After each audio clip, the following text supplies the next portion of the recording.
Good evening, everyone, and welcome to the Absolutely WSL and Women's Championship show. We're back. We've had a week hiatus as we had a little rest and recharge. But yeah, we're back with all the key talking points because today it seems like Wednesdays are the day for news that we can always get into the chat. Now we have two lovely panelists currently with us. Rosie will be joining momentarily, so we'll add her in as soon as we can. But Chloe, how are you? Welcome back. Yeah, I'm doing good. I enjoyed that rest. It was good. It was good to have a nice little break, wasn't it? With that one. And mate, it seems like ages since I've seen you. How are you doing? I'm fine, yeah. Better than the weather. Sick of being cold in June, but apart from that, I'm spot on. How are you? You okay? Yeah, good, thank you. We got back from Barcelona on, where are we now? Monday night. So it's technically Tuesday morning. And I was fuming that I had to put a jacket on because I hadn't worn a jacket in about a week. And I was like, no, I'm not having it. Seeing people like in winter coats, you know what I mean? It's like June the 12th. People still got winter coats. I don't know what the hell's going on. But I refused. So Emma in the chat, good evening. I was messaging Emma actually because I was like, I'm fuming. I've got to put a coat on. Everyone else is looking at us like I'm stupid because I had t-shirt and shorts on, as you do, coming back off holiday. And yeah, everyone else had massive coats on, looking at us like, you're an idiot. It's like, yeah. I'm not giving in. I'm not doing it. Wow. From the northeast, man, we've made different up here, aren't we? Well, that's it. We're hard, aren't we? We're rock solid from the northeast. Even though I've just literally complained for the last 2 minutes about being cold in June. And yet we're both still in t-shirts. So exactly, there we are. We don't help ourselves, do we? But yeah, good evening to Sam, our wonderful Sam. Good evening to James, and evening to Simon as well. Thank you, gang, for joining us. And we even have a Rosie. Hi, Rosie. Sorry, I'm late. But I'm here. Don't worry, it's fine. You can stay for 5 minutes afterwards to make it up. Don't worry. But yeah, how have you been? How you doing? Good. Yeah, obviously with the news today, there's some stuff up in the air, but. Well, that's the thing. We're going to talk about it. Don't you worry. We've got an action-packed show this evening. So yeah, it's been, well, because we haven't been here for a week, it feels like we're going to be talking about things that happened years ago. But two very important things were the internationals, of course. So it was international break. I say that. It's also obviously end of WSL season and Women's Championship. So what I thought we could do is talk about England, France at St James's Park. Then we can break up the two matches by talking about the horrendous decision by Thornaby this week. Then we can talk about the reverse fixture and then all of the latest news. Does that sound good to everyone? Spot on. Spot on. Perfect. That's what we like to see. Now, so the England versus France game at St James's Park. And me and you went, didn't we? We went over to the dark side. We did indeed. Yes. For that match. First time I've ever been, actually. It's a weird stadium. It's massive on one side. Yeah, it is, isn't it? You've got to like go up like several flights of stairs to get to your seat, and then you find out you're about 14 rows off the bat. It's weird, isn't it? It's really, because obviously it's built on a hill, isn't it? So, but like in there, the only way they can redevelop it is to build up. They can't build out because there's nowhere to go. Because obviously it's next to a main road, isn't it? So yeah, it was. I mean, I've been before. Obviously, I've been a couple of times. Went to watch England men there a few years ago now when I was only little. But obviously, I've been to a couple of derby games. And the men's really enjoyed them. And yeah, that was my first actual England women's game. So you can blame me for the first defeat in 20 odd years. Well, it was actually, let me get my stats. Hang on, 22, I believe. Yeah. England's first qualifying defeat in 22 years. So yeah, everyone. It's on me, guys. I'm sorry for that one in particular. And Ant, actually, we'll stay on you. What did you think of it, kind of as a whole? Was it what you were expecting from the Lionesses? We'll get into it in a bit of detail, but yeah, from actually being there in person, how did you feel it went for the team? I thought, to be honest, England started really well. Obviously, with Earps going off injured, in the first couple of minutes, was a little bit of a. I thought that kind of killed the crowd a little bit. 'Cause there was loads of fans there with the goalkeeper top, wasn't there, with Earps on the back. There was loads of like kids there, obviously there to see Mary and stuff, and her going down early on. I think quite nullified the atmosphere a little bit. And really, it probably took me those goals, didn't it? Even though we'd had a couple of chances beforehand, but it took me those kind of liven us up a little bit. And I think that was both on and off the pitch. Just it was recovering from that, and then I thought we'd go on and score a couple more, but fair play to France. I thought played an excellent game of football. To be fair, and they got the equaliser from set piece. Really good finish. Hannah Hampton had absolutely no chance, and she'd made a superb save just beforehand. And so we had the warning, hadn't we? Just before they got the goal, we had that warning. But then the second half, I was a bit disappointed with the whole everything in the second half. I thought the team were flat. I thought Serena made the subs far too late, as per usual. But I even thought the atmosphere and the fans were flat. I mean, there was Mexican waves getting started, and it was 1-1. It was such a close game. And then that's that thing with the foot, and they need to ban that, whatever that is. I know it happens in every football stadium now, it happens in men's and women's team. But that thing with the phones, when you put your phone torches on, you are not at a rock concert, right? You're at a football match. And the worst thing was when everyone was putting the phones up and all that, France went and scored. So it didn't work. I know. But no, cracking finish. Cracking two great finishes from France. But I thought we were poor, to be honest, especially in the second half. And I didn't really get Serena's subs. I totally get bringing Chloe Kelly on, but I would have had Aggie Beaver-Jones on as well, because I didn't think we were playing well on either side of the wings. And again, Ella Toone, every time I've watched Ella Toone, she never plays well, and I thought she had a poor game then. I probably wouldn't have took Beth Mead off, but I thought she was our best. Her and Bronzy, I thought, were our best two players. Yeah. But it was just a really, really, it was kind of acceptance, wasn't it? Really, from even I would say the England players and the crowd that we're going to get beat here, because France looked the team that were more likely to score again after they scored the second one. So a little bit disappointing. But my nephew who I took for his birthday present, he loved it. So all's good, all's good in the world. Yeah. But even he didn't like the Mexican waves. And the bloke who was sat next to us, bless him, he was like, "Whoever made this up needs to be shot." I was like, "Well, that'll be the Mexicans." Hence the word Mexican wave. But he kind of never got it, so never mind. But yeah. Try to bring a bit of light. But what I like a couple of people said, "What did you make of it?" And it's like, it was just wasn't it? You know what I mean? Yeah, it was like Yeah. It was just. It was neither now nor something, was it? It was very much. I don't know if Rosie, Chloe, if you agree as well, but it was.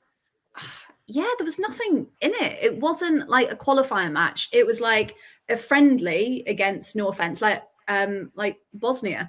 Like it was as if it didn't mean anything. And it's like, no, we need to top this group to get through. Rosie, what did you make of it? Well, I was at the pub, so I kind of wasn't really watching, but drinking through the pin. I wish I was at the pub. It was just a bit boring. I was just talking to people the whole time because I wasn't really that interested in it. But you could kind of something, isn't it? When you're like, I don't actually want to. The fire wasn't there. It didn't seem like they wanted to win it. It was kind of like the first half was good, but then the subs at 75 minutes. Don't know what's happening there. I think bringing someone on earlier would have made such a big difference. Well, that's the thing. Because obviously she brought on Fran, didn't she? Which we all love Fran. She's all great. I did think, I was like, why should bring in Fran on? Because I didn't think, and I will stand corrected because she did a fantastic job when she came on. But initial thoughts were, do we need it? I personally thought we needed Jess Park and Aggie Beaver-Jones to come on for some speed, for some electricity, for something new that France didn't know about. So Rosie, were you happy with Fran coming on? I mean, at first I kind of thought I wanted Aggie, but she did play well when she came on, and you could see that there was a difference from before she came on and after. But I don't know. I mean, even making 2 subs and not 3 when you're down, I think 3 subs could have been better, like bringing Jess or Aggie on as well. So I don't know. I was happy with Fran, but at first it wouldn't have been my decision. Yeah, and that was a strange thing because people keep saying, look, Serena knows what she's doing. Everyone needs to trust in her. Stop questioning her. Let's see it play through. But you think France are very much, the through to the Olympics. They're hosting they've got all of this going on ahead of them. So you could almost think that they would be the distracted side, but actually they were gunning for it. They had that fire, didn't they? Chloe, I was going to ask you, what did you reckon about so we talked about the subs coming on quite late, but the fact that she put Millie up front rather than bringing on another striker or another forward, what did you make of that? Because that was it wasn't even the last couple of minutes, was it? It was the last 10-ish minutes. We were like, where's Millie gone? Oh, she's right. Yeah. I mean, she was the Arnold Cup top scorer, so I feel like when you're doing that, it is kind of desperate, but it works from time to time. It was something, but yeah, I think it was a better option bringing Fran on because we know she can create something out of nothing, and that's probably what we needed. But we were just flat. It was weird. It was like being back in 2015, watching us take on France. Just didn't seem at it at all. Whereas France were total opposite. Yeah, absolutely. And it was very much, I mean, we can't get angry at either of the French goals, to be fair, because De Almeida's goal, that first one that went in, was just like, yeah, that was beautiful. We'll take it. Absolutely. And she meant it as well for her, didn't she? You know, when you watch the replays, you think, oh, it's just hit her. But she literally puts her foot out as if to lift the ball over the top of the goalkeeper. It was a lovely finish, to be fair. Yeah, it really, really was. And I just think France had that quality, and you just think, yeah, they deserved it. Because I predicted 2-2, I think, when we were talking about it before. But yeah, I think 2-1. France did deserve it. As painful as that is to say, just because that quality that they were playing. And I know Karen Carney said on the commentary, she was like, "Look, it's second versus third. It's not going to be an easy match. They need to put everything in it." And they didn't, and that's why ultimately they didn't get the win in the end. Some stats though: England had 12 shots overall, 2 were on target in that match. France had 7 shots and 4 were on target. So even from that, it wasn't a great game, was it really? Because you expect both teams to be at least getting more on target. And the worrying thing about that is, Freya, both of our shots on target were from the same player, weren't they? Because obviously it was Beth Mead's goal, and then just before, I think it was just before France had equalised, or just after France had equalised, when she curled that one. It's a hell of a save from the goalkeeper as well. But you know, when you're looking at the likes of, I know we've mentioned Leslie Russo on this podcast a lot, and she didn't even have a shot on target. She meant to be playing up front, and the fact that we even when the last 10 minutes when you are like trying to salvage something and you still haven't got another shot on target, and that's despite putting Millie Bright up front, which I thought was a desperate move, to be fair. I would have much rather had seen a sub mid or whatever, but when you still haven't carved out a real gilt-edged opportunity in those last 10 minutes, then it just summed the game up, really. Yeah, because they all kind of said afterwards, we didn't play badly, we just made quite a few errors, and we didn't. And I suppose, yeah, there were some good moments, but you just think at that level, it wasn't good enough, was it?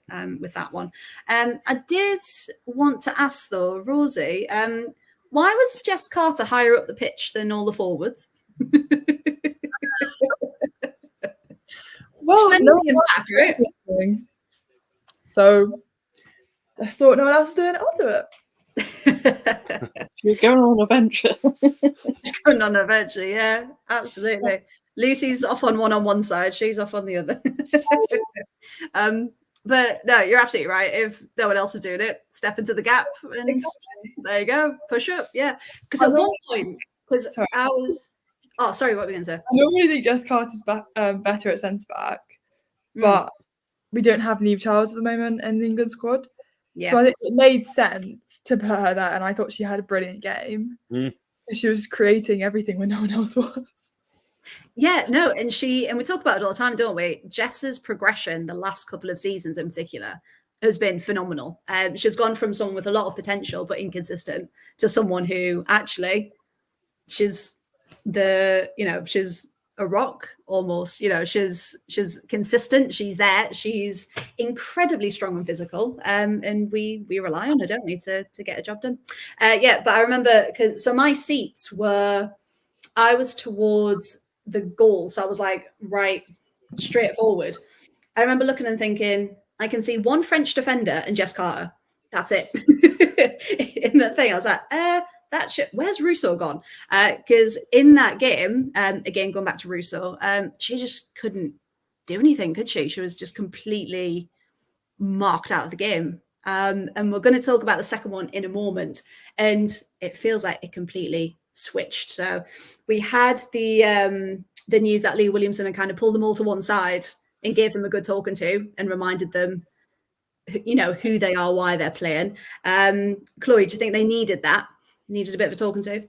Yeah, definitely. That was kind of needed. I think also losing was like, oh, hold on. You know, this is not good. You know, we're European champions. Come on.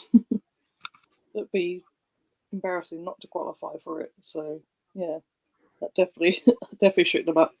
Definitely saw quite a difference in the second game. Yeah, absolutely. And I think, especially Leah, as captain, they've talked before about maybe she's not the most vocal, but when she speaks, you listen, kind of thing. And I think, yeah, we've mentioned for quite a while, are we too complacent? Are we, you know, what isn't clicking? Or is it just the fact that we expect so much because we won the Euros and now everything's disappointing in comparison? So it was great to see that switch between the two.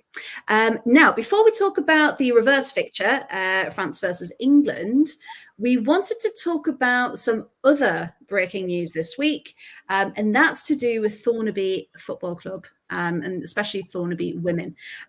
So the team found out on Saturday the 8th, so just this Saturday gone, that a unanimous committee vote had ruled to remove the entire women's section of the club, and which included the under 7s, 8s, 10s, 11s, 15s, and the women's team, leaving over 100 players without a club. And apparently it was initially cited due to staffing levels. Now, and I know when it was first announced, we were kind of like, oh, that's in the Northeast. That's kind of where we're from. Yeah. And how did you feel when you first heard that news? Disgusted, you know, by the whole decision. Just felt so much, you know, empathy for those players and the staff that they've let go as well. But to be honest, the overriding feeling that I had was ashamed. To be honest, I was ashamed to be from the Northeast, to have this, you know, have this club. Like, I know Thornaby's kind of more towards Teesside than it is, but you know, it's on our doorstep really, and yeah, it really did. It just made us feel like I said, just completely ashamed. I had to like kind of read it a couple of times, you know what I mean, just to like say what's going on. I literally thought all had folded. I thought, oh, that's such a shame, because I've watched Thornaby under 15s at some point this season. I think they were playing a college game, and they looked a really, really good side. I thought, oh, what a shame, they must have run out of money or whatever. And to find out it was decided by, you know, a committee that more than likely, and I don't mean to be, you know, any kind of, you know, sexism or anything like that, but more than likely a group of men over 60, because that's what football committees are in like grassroots football, you know, especially in clubs like that. You know, I've been in Sunday League and stuff like that, and a lot of those, like, you know, like the FBAs and stuff like that are pretty much men who've been in, you know, football but are now, you know, volunteering, all this, that, and the other. And then after that, I just back to disgust. You know, how in this day and age, when, you know, we've seen what, you know, England women have done to this, you know, to this country, as in winning the Euros, and it's brought this new, you know, this massive, you know, euphoria of everyone wanting to go and watch and everything like that. And like I say, it's bringing newer fans. It's bringing fans who've you know, maybe haven't given it a chance and have got addicted. You know what I mean? And also as well, just from a kind of a fan point of view as well, those players have obviously, you know, are going to watch, you know, women's football and everything like that. What are they going to do now? Because they've just been completely let down, you know. So are they going to fall out of love with the game, which is not what we want? You know, we want to grow the game. Are they just going to go, well, you know, this is what's happened, you know, sod it. But I mean, luckily enough, I think those committee members have now resigned, haven't they? So, but for me as well, they should never ever darken a doorstep of any football club ever again. If that's what you're going to do, then this, you know, the whole sport doesn't want you. You know what I mean? It's far too. We've come too far with all the, all the sexism and misogyny and the her game too stuff and everything along those lines, we've come too far in the last 3-4 years to let it slip back and to let dinosaurs basically make decisions for teams like that. For me now, every football club, like if it's men and women, need to have a men's side who have a committee and a women's side who have a committee, and so then those decisions can't be made ever again, because it's just an absolute ridiculous thing, and rightfully so. The whole community, the whole football community, not just the women's football community, the whole football community is stood as one and said, hang on, this isn't good enough. And we've seen what's happened this week. And that's the thing, but brilliantly said there, because everyone kind of went, actually, people think they can make these decisions about women's football and no one cares. Well, actually, look at the backlash. Look at exactly what's happened. Chloe, what do you think when you heard that news? I know we were talking about it in the chat, weren't we? Yeah. It's just absolutely disgraceful, that sort of decision, especially when you've seen the video of those little girls that are affected by it. Just heartbroken that they can't play for their club because somebody's made a decision that they're not going to support the team. It's just weird. I thought we could sort of left this sort of thing back years ago, because I remember when I was growing up, there wasn't much of sort of women's football scene, not as available to be able to sort of play. Yeah, I thought we left that years ago. So to have this decision happen is just weird. I mean, from my personal experience, when I played for Swindon Super Inn, I couldn't have been more supported. And this is like men's and women's teams, like, side by side, supported as one club. That's the kind of thing we should be sort of aiming towards, not the sort of disparity between the two. It just seems weird, and especially in 2024. Yeah, instead of having to choose kind of between one or the other. Absolutely. Simon's just said there, or one committee, but a 50-50 split between men and women. Yeah, absolutely. Yeah. And I think now, after all of the ones who voted to remove the women's teams, they've said, right, we've only got 2 of us left. So it was the chair and the co-chair, I think, who voted for it. They're the ones remaining. And they said that they're seeking to get a more diverse committee, which would be phenomenal, because that needs to happen, doesn't it? Because it's basically, we can all, I think we can all agree that the decision that was made was the easy decision, wasn't it? You know what I mean? They all thought, well, we need to cut costs, this, that, and the other. What should we do? Oh, we'll just get rid of the women's side of things, and it's such a and Chloe hit the nail on the head there. It's 2024. You know what I mean? It's like you kind of literally went back 40 years. You thought, what on earth? This is like, it's just crazy, and rightfully so. Like I say, the whole football community has stood with Thornaby, and fingers crossed they do get a team together or whatever. But these are going to have girls who could end up playing for Middlesbrough, Sunderland, Newcastle. This is like the area that's produced so many good footballers. We've mentioned Beth Mead, she's come from a team like Thornaby. She's had to start somewhere. Everyone has got to start somewhere. And to take that away, especially for like seeing under 10s, 9-year-old girls crying on the television. I don't want to watch that. You know what I mean? And about not having a football team, and that's their passion. And if you take that passion away at that age, because a lot of, when we were that age, 9, 10, 11-year-old, your attention just quickly spans to something else, and then you've lost them forever, you know what I mean? So, they'll get another hobby or whatever, and, they won't want to come back to football. If that's the taste of what they think football is about, then, I'm really scared, to be honest. Yeah, absolutely. And especially, again, at that age, if you lose momentum in something, it's really hard to get back on again. So yeah, absolutely. He did say something interesting though. So that Trevor Wing, I believe he was called. So he's the one that kind of led the committee in saying, okay, we're going to get rid of the women's side. So he's since released a statement, and he essentially said it wasn't a decision taken lightly, and he wanted to address any misconceptions. So he said, continuing to manage both the men's and the women's teams wasn't financially sustainable.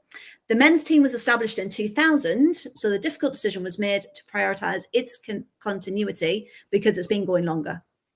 So that was his decision. So how successful's that team been? You know what I mean? Like over the years, is it a successful side?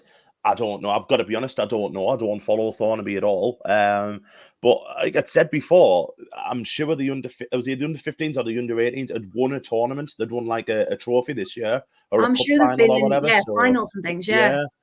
So surely that way you go on like, well, hang on a minute, our under 12s haven't done much. I totally get if they need to say, well, our under 11s are becoming two sides, say an under 13s or whatever, and you get rid of one of them and just put everyone into one pot. That's fair enough, you know what I mean? Because then you kind of you're mixing and matching and stuff like that. But to just go, well, we're just going to prioritize the whole of our men's and boys side and get rid of the girls and women's side is just wrong. You know what I mean? It's absolutely mental. Well, he then went on to say, it's important to note that the girls' junior teams have historically operated independently, only using the Thornaby FC name and badge only while playing at various other venues. At no point during their tenure did any of the girls' junior teams play or train at Teesdale Park. The teams were self-sufficient and their operation could have continued under the same model. The committee's decision should not have affected how the girls' teams are run. Additionally, it should be recognised that Thornaby FC has not had boys' junior teams for several years, further highlighting the financial limitations we face.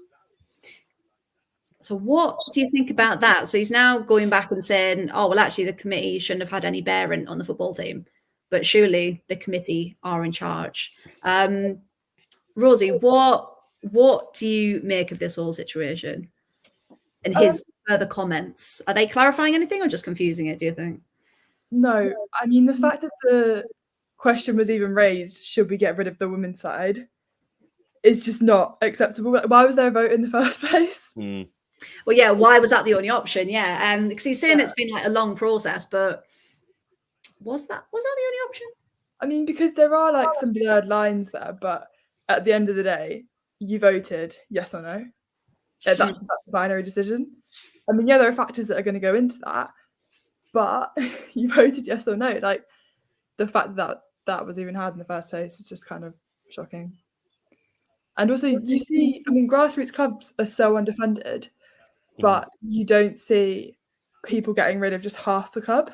Again, like Ant said, you can merge the under 11s and under 12s, or you can crowd fund. There are so many things options, rather than get rid of the whole women's side. Yeah, I mean, like every week when you go to, Chelsea, obviously you two Chelsea fans and everything like that. If you go to any stadium around the country, men's or women's side, now you always got like a couple of kids football teams with the buckets, haven't you?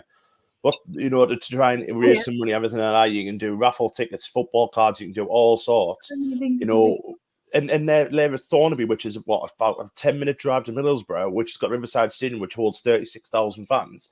Go around there with a few buckets, you know what I mean? And that'll you never know how much that's going to raise. It's just a cop out, isn't it? That whole statement from what's he called, Trevor Wing?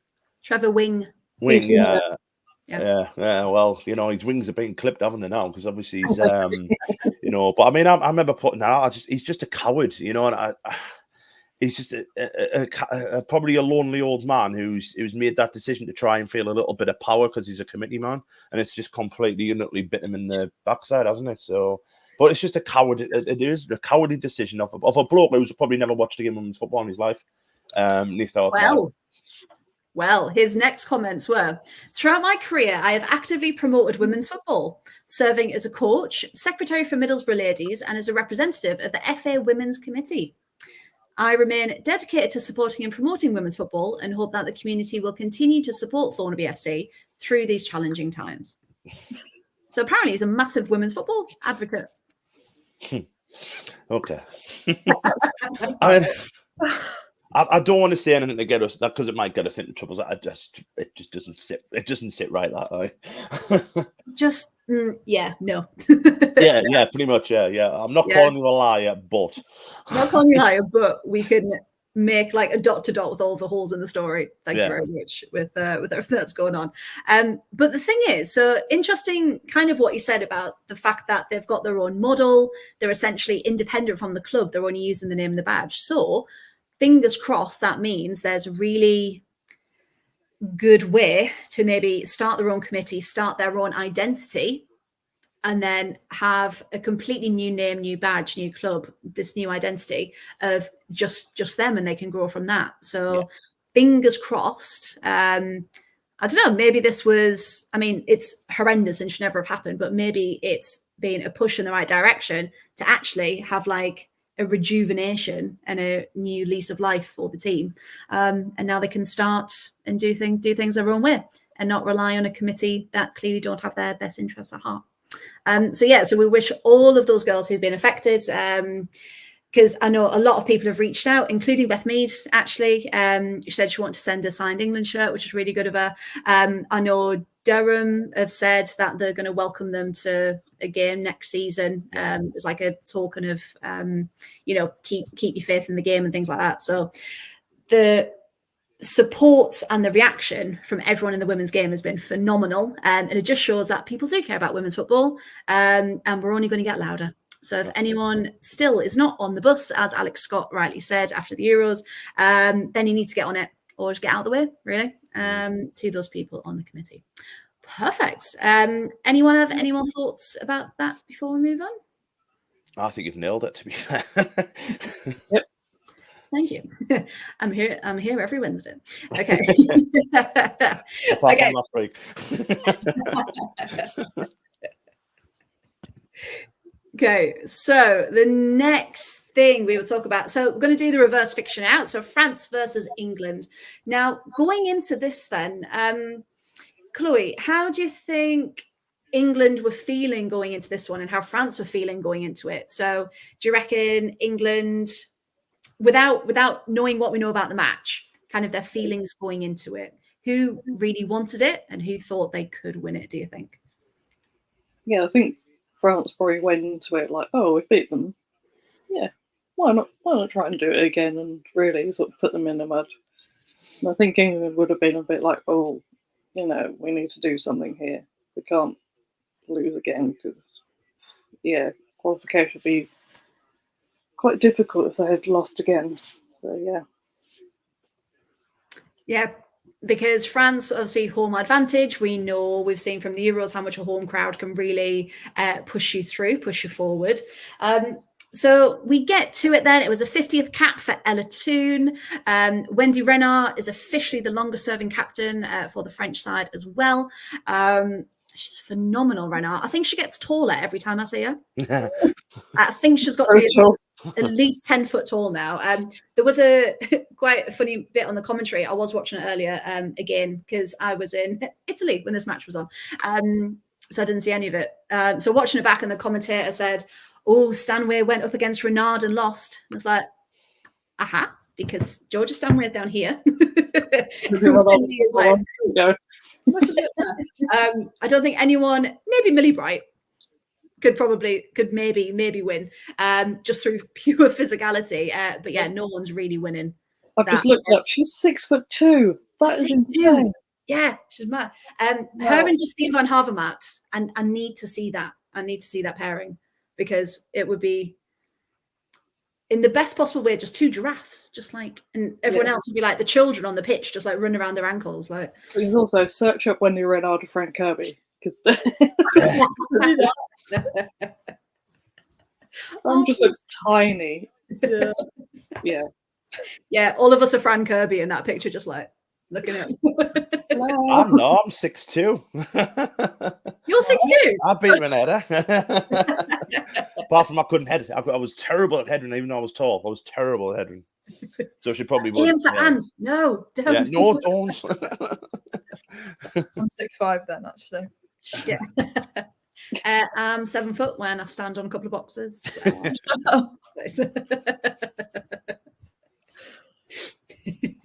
But yeah, she's just. I remember seeing Wendy Renard in person on the pitch, and I was like, she's still so far away, and she's still so tall. It didn't compute. So yeah, absolutely legend that she is.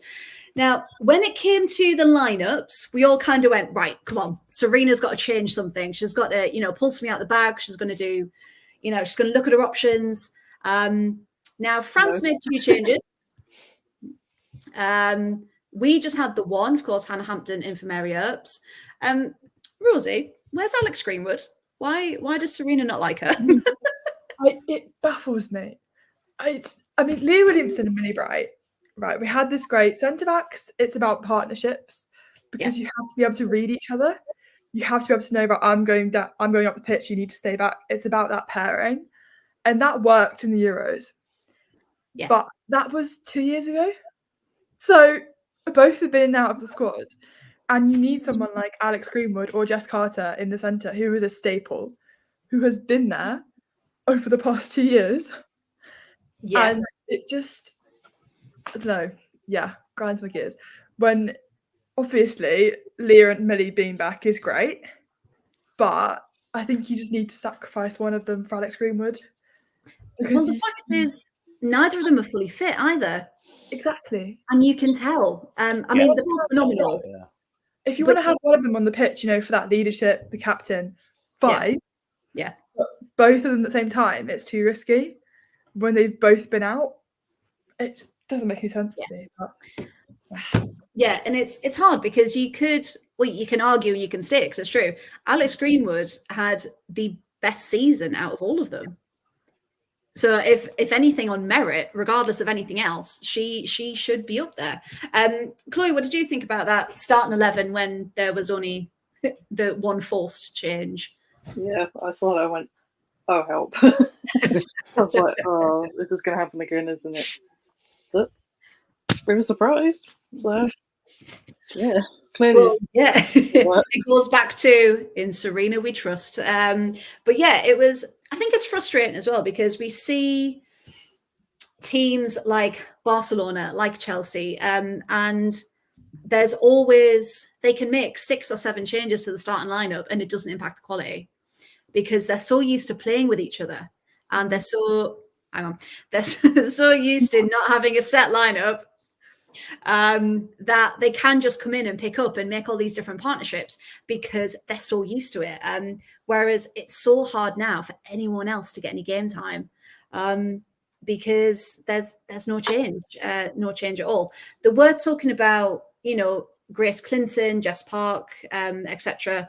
And yes, they're good, but was it too big of a game to then bring them on, especially as a starter? And what do you reckon? Is there... I mean, Emma says Serena's still in her Euros era, and she absolutely is. But do you reckon, are we all just not seeing something, or does she really need to change it up? What do you feel about it? I think if it hadn't have been such an important game, because it was must win, wasn't it? The other night they had to win that game, and I think you probably got to give the bulk of that team the chance to put right of what happened at St. James, because I think, as we'd said before, it wasn't good enough. And I think the problem is what they've got, and I totally agree with the Alex Greenwood stuff, because I mean, obviously watching St. James, you could tell from probably the 5th, 6th minute that Millie Bright wasn't fit, and then probably about with half an hour to go, her and Leah were both blowing, and it was like, right, okay, why has one of these not come off yet? But as well as that, the problem is the players we've got to come in are still quite young, aren't they, and inexperienced. Apart from obviously you've got your Chloe Kelly's, Alex Greenwood's on the bench.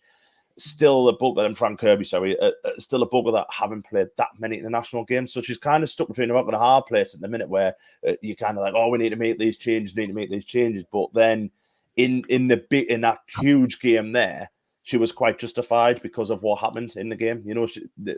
Pretty much what she kind of said was, listen, you've got this to put it right. And to be fair, if we'd lost that, it could have been a few international careers gone, because I would have fully expected her to bring a few, younger players in, especially if we didn't qualify. But the problem is because we've set ourselves, and I can't remember, it might have been Mida who said this, because we set ourselves such a target when we did win the Euros. Everybody's going for us now, especially in a European competition where they want to beat. Everybody wants to beat England, don't they?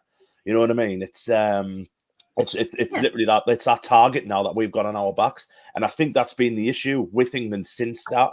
Is we haven't got used to being that. We've always been the underdogs, haven't we? Being like kind of used to being this underdog story, and now because we are one of the best teams in the world, everybody wants to beat us, and everyone's up in the game.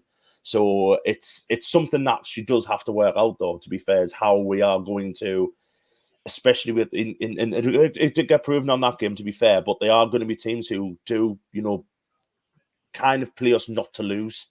and don't let us play our football. So it's up there really. But to be fair, we all said it. I think everyone said in our chat, why on earth is this still the same team? But justified, isn't she?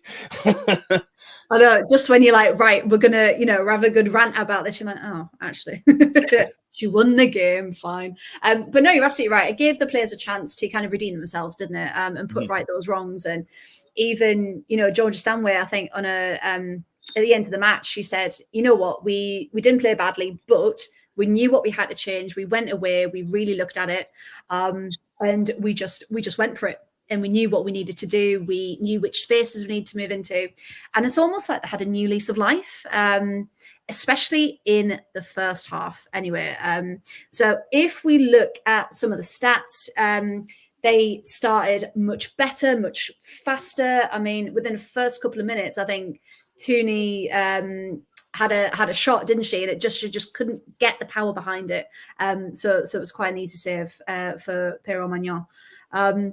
But then Georgia Stanway steps up and she does something that we haven't seen, it feels, for ages.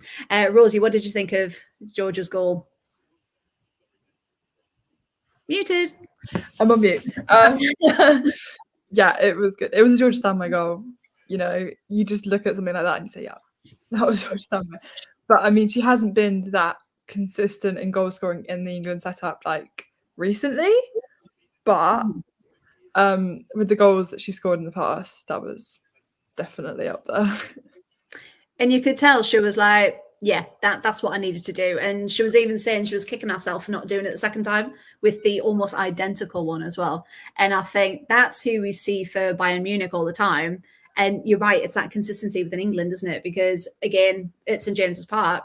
She was practically non-existent. And I think I was thinking during that game, why is she still on the pitch? Like something needs to change, something needs to happen. But again, redeemed herself in this one, absolutely. So Georgia Stanway opened the scoring just after the 20-minute mark. And yeah, that fire that we were talking about was definitely back. Now let's get on to Alessia Russo, because I know Paul's in the chat this evening. Paul, you can weigh in this one. But we always talk about the fact that she's wearing a number 9, but she's not a number 9. She's better as a 10. And I think her positioning, her hold-up play, her everything just seemed to really fall into place in this match. And do you think she had a much better game this time around? Oh yeah, she was much better. But what was completely different as well is she was supported a lot better. You know what I mean? The wingers came in and played off her as well, didn't they? Tooney came in, played behind her quite well, played off her, and brought in and made those runs that didn't happen at the Stadium of Light, and made it easier for Alessia Russo. And we all say it about her, and she doesn't score enough goals. That is what it is. And I agree. I'll probably have her as a 10 if we had another number 9 that would come in, but that means we've got to change the formation. I think really what we've got to remember is, Serena's put a lot of faith in Alessia, hasn't she, the last few years, and taking the mantle.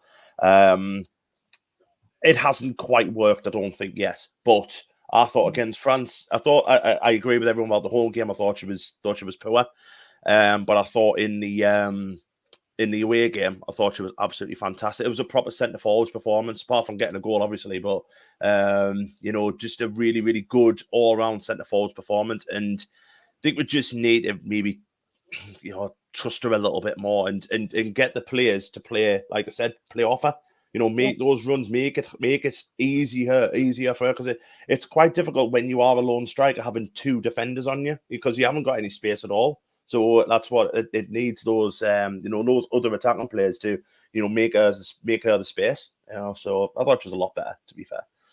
Yeah, absolutely. And I think the frustrating thing as fans as well is the fact that we've seen it work. We've seen it in the past. We saw it in that match. And it's that inconsistency. And it's like, okay, well, that worked. And we know each team, they play against is going to require a different formation, different setup. But we can do it. So it's just, how do we utilize that to get the best out of the players? Now, interestingly, over the 2 fixtures, Chloe, I'll ask you this one. Lots of people saying that we were missing LJ. If Lauren James was in the squad, do you think it would have been a different outcome for England? Or do you think overall it wouldn't have made much difference? I mean, probably a bit more difference in the first one. I mean, obviously we did well on one, second one, but I think we're definitely missing her, and maybe having sort of Russo in support of Lauren James, that would have worked fairly well. But I think we definitely missed LJ. Okay, Rosie, what do you think? Did we miss her? Yeah. I don't know what the stats are, but I think it's like 10 goal involvements in the past 7 appearances. Every game that she's started for England, she's been involved in at least 1 goal recently. And England was, especially in the first game, missing that attacking presence. Yeah. It was just, she kind of brings the urgency, and she'll just take a shot. Like, if no one's passing to her, she'll take from the centre, dribble it in. And that's what you want. You want that player for when no one else is doing anything, kind of like what Jess Carter was doing. No one else was doing it, so I'll do it. You know, that's Lauren James. And definitely missing her. Yeah, thing like you said, especially at St James's Park when nothing was really happening. She is that kind of player that can just pick up the ball and go, right, doing it. And she can create something out of nothing, can't she? It's just which LJ is going to turn up. And that's the most frustrating thing, because she is so good. But personally, and you can find me on this, please feel free to.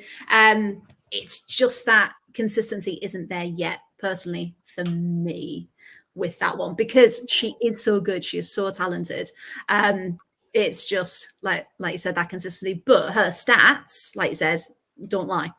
So with missing that creative spark, absolutely. So it would have been really interesting to see her involvement. And do you think we missed her? Oh yeah, 100%. Yeah. She's the only one probably in the whole squad's got that ability, as you said before. Just when the team needs something to, it's that X factor kind of thing, isn't it? Where she can just get the ball and go, right, I'll do this. And yeah, it just shows how exciting she is, really. But definitely, we certainly missed her at the home game, 100%. Yeah, and it's that confidence, like you said, Rosie. Just take a shot. I'll be like, okay, well, I'll create it myself then. If no one's helping. Yeah, I'll do it. Go on then. Give us the ball. I'll take it. I'll do it. Yeah, because where's Emma's comment gone? We're talking about Serena. Now, when she did her pre-match, it said Serena didn't go in with a must-win attitude. On her press conference, she said, "We want to win, but we don't need to win." Now, usually when we're talking about a manager like that, it's usually about Mark Skinner. But but hearing your manager, Chloe, ask you this one. Hearing your manager be like, "Yeah, I mean, we want to win, but we don't need to win," when it is a must-win. How do you think that would feel, kind of as a player, as you come along? I mean, it's like she's doing the Emma Hayes thing. I think that's really what she's doing, just taking the pressure off of them. Because obviously we all know, we need to win, and we're probably putting the pressure on them. But it's like, taking the pressure off them, put it onto her, so they can just go out and just, go and play their best football, and they did. Yeah, and they did, absolutely. So again, maybe Serena is this huge genius that we should all stop doubting, to be honest. But then we wouldn't have a show, would we, if we didn't question it? Now, we were 2-0 up after Russo got her goal finally, and that was in the 34th minute. So as someone who supports Villa as well, even if you go in the lead, it's far from over. You can't rest on your laurels at all. And you can never count France out, can you? They're at home. It's just, you can't do it. So as the second half started, I thought that was possibly the beginning of the end for England, to be honest, because France came out with a brand new fire. They looked completely in control. And I was surprised that England held on to it for as long. And what did you think about that second half? Did you agree there was that shift in momentum?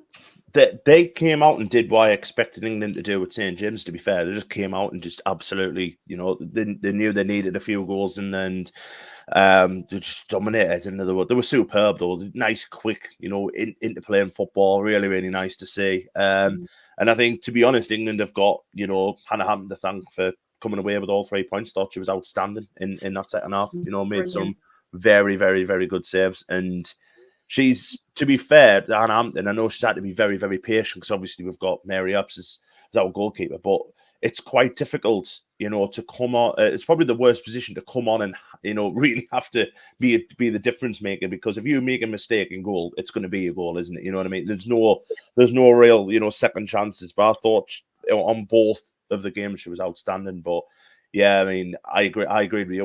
Once France had got the goal as well, I thought they'll go on and win it. But fair play to England. They defended resolutely, and they had Hannah in the sticks, who wasn't going to be beaten again. So fair play to them.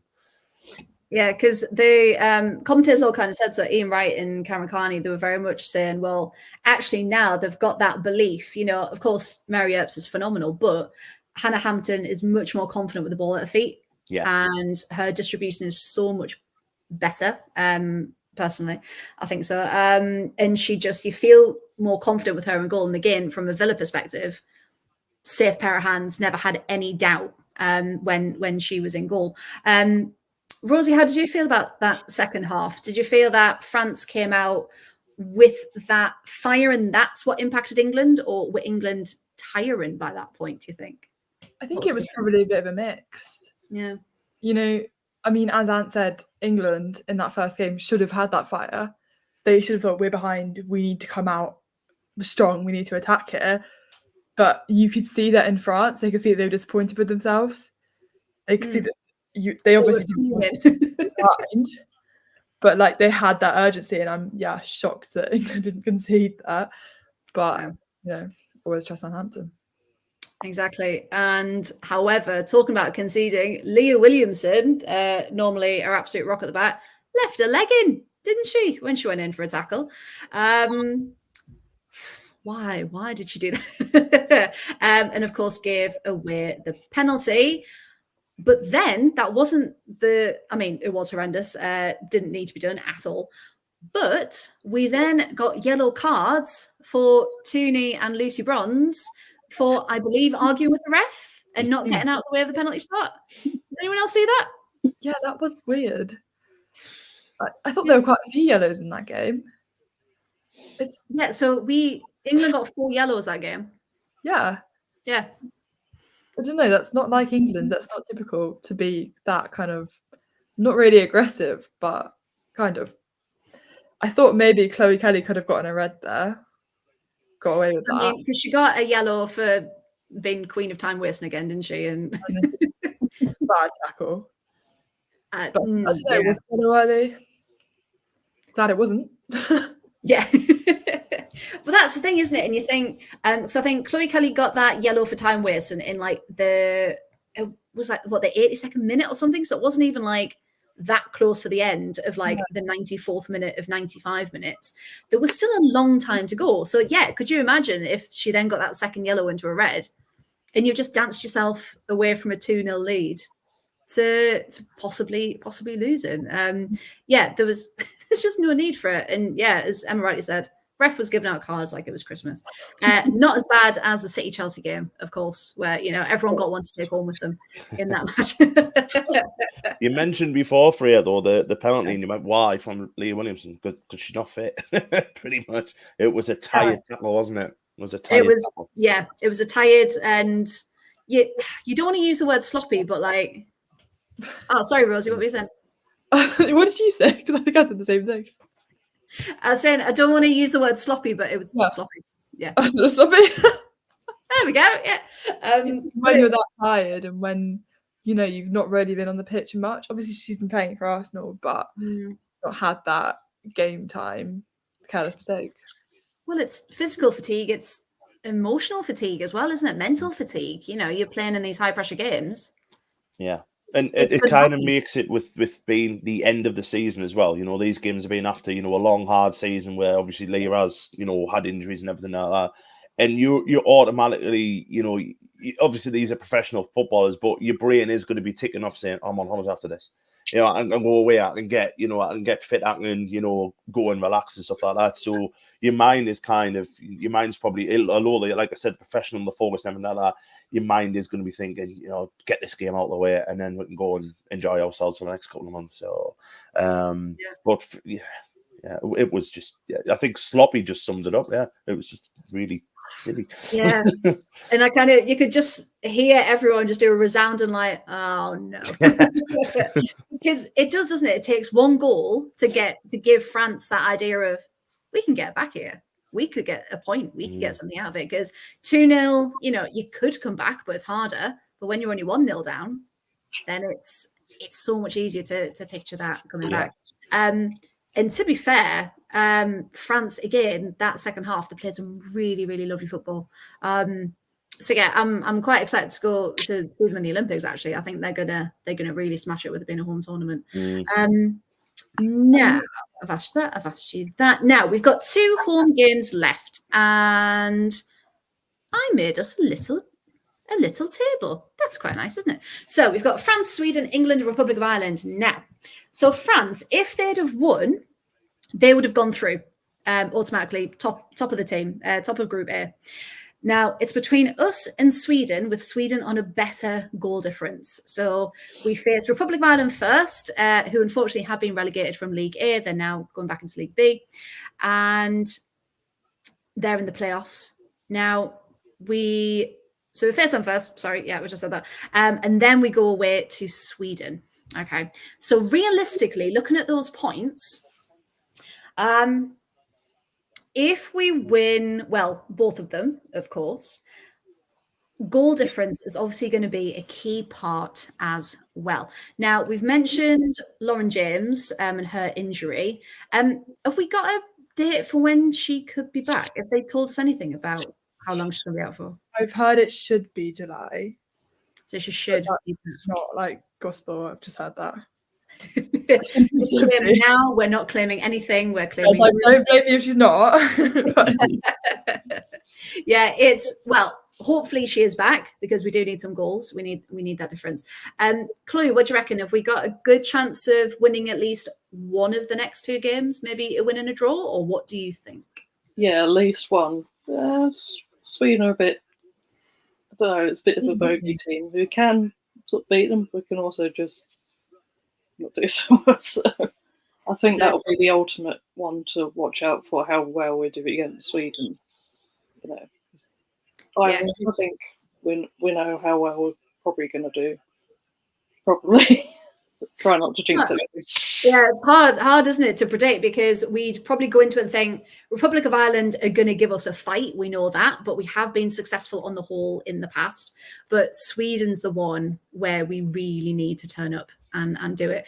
Rosie, what do you think about the next 2 matches? What do you think is going to be the outcome? I don't know. I mean, England is just so unpredictable. Like, you just can't tell. I mean, I think Sweden has potential for another draw. I don't know. Like, I can see both teams winning it, to be honest, which is just not what you want. I mean, obviously, you can never really. That's on both. There we go. Yeah. You can never underestimate a team, but I do think Republic of Ireland will be the easier game. I think we've got more of a chance to win that one, but I'm not going to clear-cut say we're going to win it, because again, England are just unpredictable. Well, exactly. Is what team turns up, what opponents turn up, who we've got available through injury. Yeah, absolutely. I also hope, I think Niamh Charles is going to be back. So that might bring another attacking presence there. Yeah. Again, I've missed having Niamh on the pitch as well. She's been a big miss as well. And what do you think about the next upcoming games? Obviously, they are must win, but of course, we do have the playoffs ultimately if we still don't get through. So, what do you think? Are they going to be wanting 2 wins from 2? I think if you got to look at goal difference as well. So looking at the Ireland game, and I don't mean to be horrible at Ireland, but maybe try and bang a few goals in against Ireland, get that goal difference up a little bit. And then we'll probably look at it and hoping France beats Sweden, and then it's an all or not. It's one of them winner takes all games in the last round of games. But then if we got our goal difference up, then we can be happy with the draw, to be honest. And Sam's put in the comments there, every time we play Sweden, it's 1-1, isn't it? So, which is not wrong. But I think 4 points gets us there. To be honest, I'll be surprised if that didn't. A win and a draw, I think, we'll be fine. Yeah, I think a win and a draw. Yeah. Hopefully, again, a home win. So that's going to be at Carrow Road, I believe, for the Republic of Ireland match. Is anyone going to that one? No. I didn't fancy trying to get to Norwich. Has anyone been to Norwich? It's an absolute nightmare. Fucking not. I thought you were just going to leave it as that. Has anyone been to Norwich? I've been before. It's minging. No, the city's lovely. Don't get us wrong. Norwich is beautiful, but it's just the drive. It's really, really bad, to be honest. Because it's not really near anything, Anywhere. is it? Yeah. But even the stadium's only, I know we've talked about it before, but it's only what, 28,000? It's not the biggest, no. It's not the biggest. So you just think, I know they can't go to Wembley because obviously Taylor Swift, and of course Taylor Swift takes priority over football. But you'd think they would have done somewhere like Old Trafford, or just like somewhere, I don't know, like a big occasion stadium especially for like an Irish match, like somewhere with like really strong Irish roots, maybe, or somewhere in Liverpool. Like Liverpool would have been ideal, wouldn't it? Anfield or something. The bother is as well, there's that many teams as well that I have, obviously redoing the pitch, aren't they? I know that. I would have loved to have seen it back in stadium. But I thought the last game there was brilliant. You know what I mean? And I would have loved to have seen it back there. But obviously we're relaying our pitch now, so obviously it needs time to breathe, everything like that. So that also might have been in the in the decision making of which teams are relaying pitches and stuff like that. So obviously Norwich aren't this year. So give them one. But it's. I think it's a strange place to have a crucial game against Ireland, especially with the Irish fans coming over. So they're probably, I don't know which airport they're going to fly to them, but they're still got a hell of a journey to go instead of maybe Liverpool or something, which is about half an hour on the train, on the aeroplane. So well, that's it, or a ferry. You can just come ferry. Yeah. Oh, Emma's keeping us right. Taylor's not at Wembley then. I'm sure Taylor Swift's at Wembley then, but I'm glad you're keeping us right. Thank you very much. That's what everyone watching is for, all of you. Thank you very much. I mean, Taylor Swift is the only artist, right, that England will move home game for, isn't it? Nobody else has got that sway about Taylor Swift, on it. No, absolutely. Oh, I'm sure. Right, Emma, are you sure? I'm trusting you here. But yeah, so something's on at Wembley, or I've just believed the whole rumour mill, which again, probably, maybe, who knows. So interesting choice for Norwich. But yeah, good, safe travels to everyone who does go there, and of course we'll talk about it again in July when that happens. With that one, Sean's in the chat. Good evening to Sean. Hope you're all well. We are, thank you. At least Norwich isn't that far away from the beach. Yes, absolutely. So we can run in and, I don't know, have a good refresher after a win. I don't know. But yeah, some positives about Norwich near a beach. Is that still the North Sea as well? It will be, won't it? Yes, I would imagine so. Yeah. So that'll be freezing. It's freezing at every time of year. You know what I mean? So I wouldn't want to jump in the sea, to be fair. And it's more than likely the way it's going with all the water companies full of that. So yeah, because Norwich is like in the bum of England, isn't it? Yes. It's there. The north of England, so underneath. Yeah. Yeah, it's still going to be north. Simon's there. Taylor's at Wembley at the end of August because affecting the wrestling I'm going to. See, Taylor's just getting in the way of everything, isn't she? Bringing our eras to. How long is she on for? Like a month or something? It's like she's doing end of June and then some in July and then some in August. Jesus, she's going back and forth. Doesn't make any sense to me, but yeah. And I'm saying this because I'm very jealous of everyone going because I signed up. Did I get a link? No, I did not. I might be going in August. Well, I've watched it on Disney Plus, so so clearly. Will you have your phone torch on, Rosie? Not a football game, so I might. Only time you get your phone Mexican wave. Yeah, doing Mexican wave while she's doing, I don't know, I'm trying to think of Taylor Swift song, Anti-Hero. Hey! Yeah. Oh, I love But yeah, just going quickly back to the Mexican wave at St James's Park.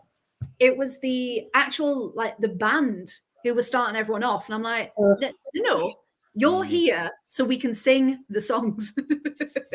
That's it. You're not there to go 3, 2, 1 Mexican wave.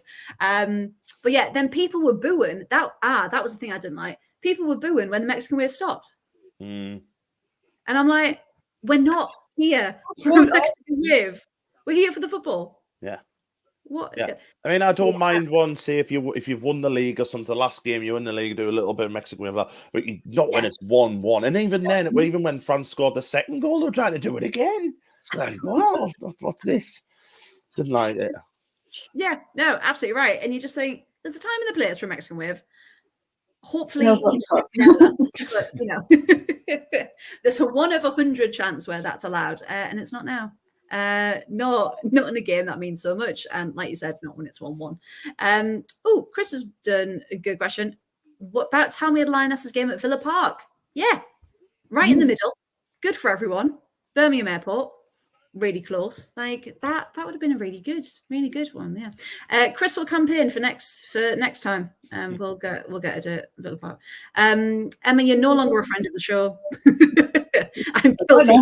What was the circumstances, though, Emma? Were you winning? Were was it 3 or 4-0, or was it a really, really, important game where it was 1-1, something like that? But... Yeah, Emma, explain yourself. And then the next question is, Emma, have you ever put your phone torch on at a football match?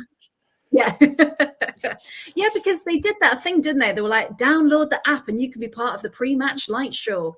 That was good. Don't get us wrong. I enjoyed that. I thought that was excellent, right? But when they were doing it halfway through the second half, and you have to blame for that. Chris Martin and Coldplay, because they started. So not only have you got dull music, Chris, you've ruined football for us as well. Never mind. Pre-match is acceptable because that's like a fun show. That's fine. The light show was good. Fine. Do what you want. Yeah, light show was good. The flag display was dreadful. That was awful. But I think a lot of people just forgot that the flags was there. So it looked like a St. George's flag. It didn't look great. But and then in the middle, Mexican waves and phones on in the middle. That's not good for me. Right. So Emma's replied, I can't remember. It was a friendly though, and I think we were winning. I'll let her off. That's fine now. We'll let you off. That's fine. Yeah. That's fine. Emma, welcome back to the show.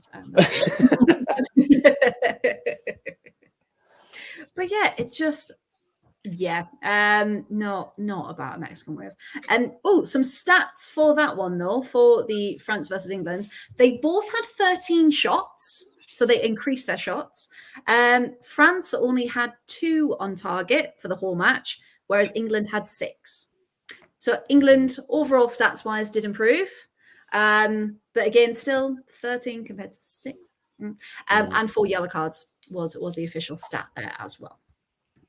So let's go back to So these are the other groups in League A. So there are 4 groups. So like we said, we are in Group A3. Currently 3rd on goal difference, and here are the standings in the other groups. So A1, we've got Netherlands, Norway, Italy, and Finland. I was at the Italy-Norway match. It was really, really good, to be fair. Italy went ahead in the first 5 minutes, and it was great. And then Norway equalised, which was quite annoying, but it was a very, very, very good goal. Caroline Graham-Hansen, I believe, got that one in. So a bit of magic whenever good old Carol's on the pitch. In Group A2, Spain, of course, runaway winners, and they have already qualified with 12 points. And we've also got Denmark, Belgium, and Czechia as well. In Group A4, we've got Germany, Iceland, Austria, and Poland. And again, Germany have qualified too. Who are Poland? They've got nothing. They're being battered. I think they got battered 3-0 from Iceland the other day. They're not having a good old time of it. So just to let you all know then, and everyone in the chat, so who's already reached Euro 2025, the finals, who's in the playoffs, what's going on.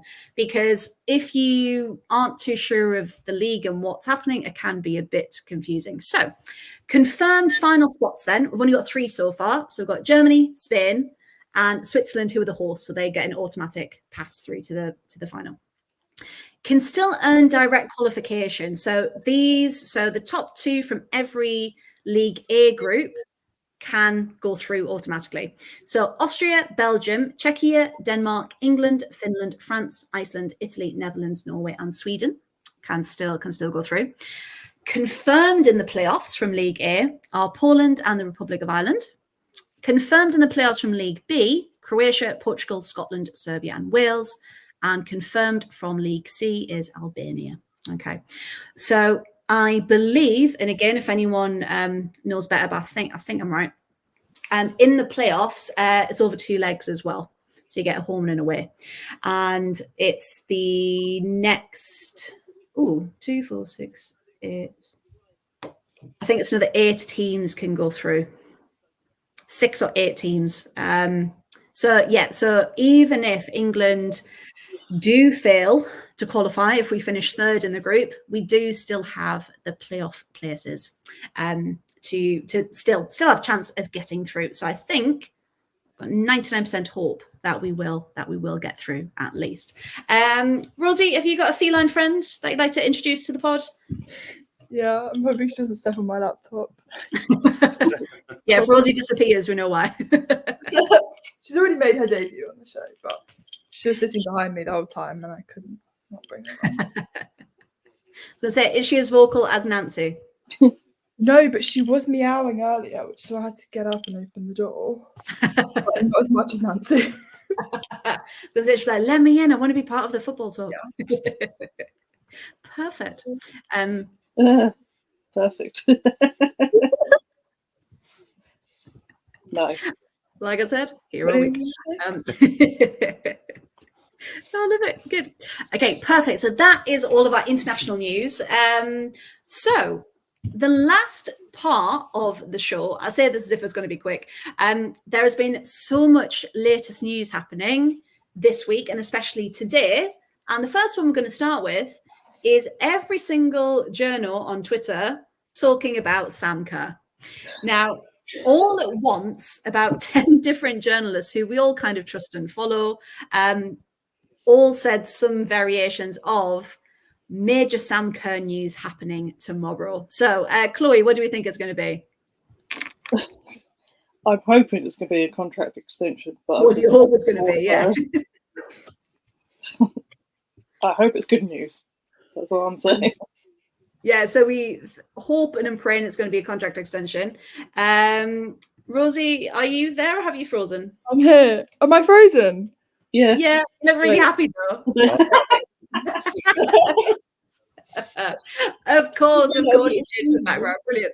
Okay. So, Rosie, with Sam flipping out of your head, what do you think? It was like when you had the flies coming out of your ear, like at least you're the right way this time. So what do you think the news is going to be? Because we were talking about maybe it's a contract, maybe it's something else. What do you think? It has to be a contract. I mean, it's obvious at the club. Poppy, can you actually move? It's obvious that the club told them to put out the statement, and you wouldn't tell that man. You wouldn't like call a press release if she's leaving. I just don't think, and also no one can keep a secret. It would have been released ages ago. Like, I don't know. That's true. Soccer Donna would have probably put a post about it if if she was linked to a move. Yeah, because Rosie, where your head is, it's just like a torso. She's like,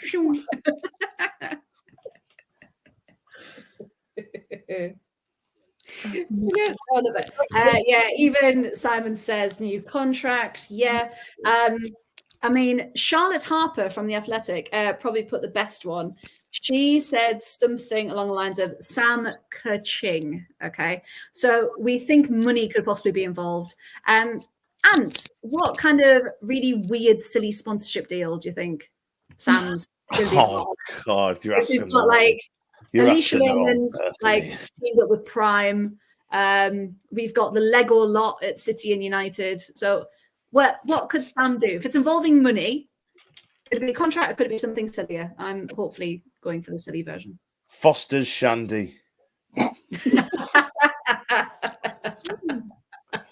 That's new, isn't it? I love that. You can just imagine, like, yes, we're promoting a healthy lifestyle with football. However, on the flip side, Shandy. Yeah.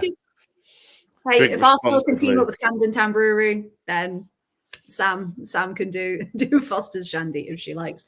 But yeah, I think it was more the fact that everyone tweeted at once, big Sam Kerr news with the eyes. And you're like, okay, so clearly there's been an announcement. They've all told you to push it. But interestingly, no one said what time. So we're just going to have to wait and see. I'm guessing 11 a.m. I don't know why, but you had it here first. Right, we'll clip that up. 11 a.m. tomorrow. We're all. Got my alarm set. It's actually set before 11 a.m. But 10:59. We'll be waiting. Yeah. So just because again, people have like collated them all now. So yeah, Charlotte Harper, keep your eyes peeled for some Sam Ka-ching news. Emma Sanders expecting some big Sam Kerr news from Chelsea tomorrow morning. Okay, that narrows it down. Get your X alerts on. So they're really bigging it up to be this massive thing. And it's going to be a letdown now. I think it will be, because if it's a contract announcement, that's great, but it's a lot of fuss.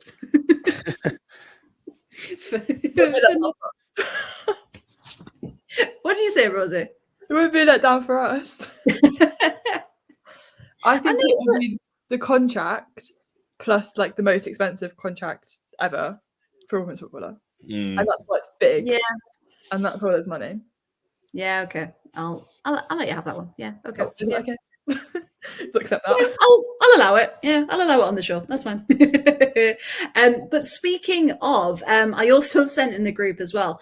Apparently, Chelsea have agreed to pay Aitana Bonmati's €3 million release clause in her contract.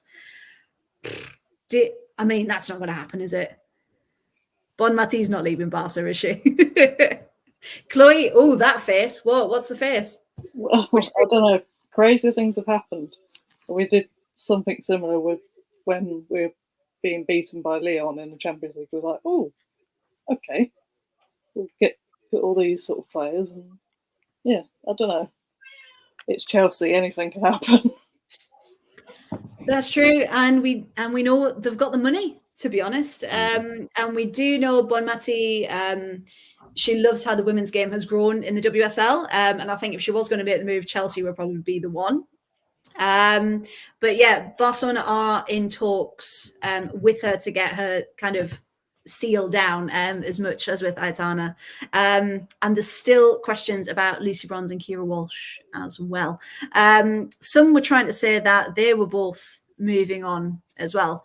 Lucy, maybe I could understand, even though she does love it out there. But Kira's quite settled, so that was a bit of a weird one for that rumour to come out. She's not been there that long either, has she? She's only been, was it 2 years now? Yeah, 2. Yeah. We shall see. We shall see what happens, because the window opens, everyone, on the 24th of June. So not long now at all. Are there any rumours that we're all excited about? Or There seems to be nothing really at the moment, just people leaving. It's boring. So we're just waiting until it opens, and then we're going to get all the news. but that's the thing, because sorry, Rosie, what were you going to say? I was saying I need the drama. There's nothing out there. Just like When's your new contract coming, Rosie? Well, I'm sort of in between clubs at the moment. Wow. But yeah, it's a bit of a touchy subject. So The window hasn't opened yet, so we can't officially say anything. No. Yeah, good. Big Yeah. Rosie Dawson news tomorrow, 11 o'clock. Yeah, Emma, I think you mean Earps. I'm sure Earl's a lovely man. To Arsenal. But yeah, so Arsenal are in desperate need of goalkeepers because they're selling everyone, but they're keeping Manu. So yeah, possibly Van Domselaar. Yeah, they can have her. To be honest, that's fine. We'll keep Annalise. If we are getting Sabs D'Angelo, I quite like her. So yeah, Sabs can come in. Yeah, Sam's just put Rosie's going to announce her contract in 10-50 years to trump Samco's announcement. Yes, absolutely. Yeah, and Annalie needs to sign a new contract. So Villa Women, head of women's football, if you are listening, you need to get Annalie in a new contract. We cannot lose her. She's a phenomenal, phenomenal goalkeeper. So yeah, so it's all these things going on behind the scenes, aren't they? Now, you may have noticed behind me, hang on, which way? I've got my Lena Hurtig shirt up because she's been cited, okay? Yes. Lena Hurtig has been cited. She is in an advert with the Swedish women's national team for a new fitness thing. So she is well. She is doing promo again. Who knows if she's going back to Arsenal, if she's changing, whatever. I don't care. She's been cited. She's been spotted. I'm happy. So I had to have her shirt up behind me this evening for that one because I was over the moon. I was buzzing with it. I'd love to give you credit for it, Emma, but someone did send it to me before you. But I do thank you for sending it to me second with that one. But yeah, it did make my day. So thank you very much. Now, so we've talked about those two. Sad news in the ACL club, though. Victoria Pelova confirmed today she's ruptured her ACL.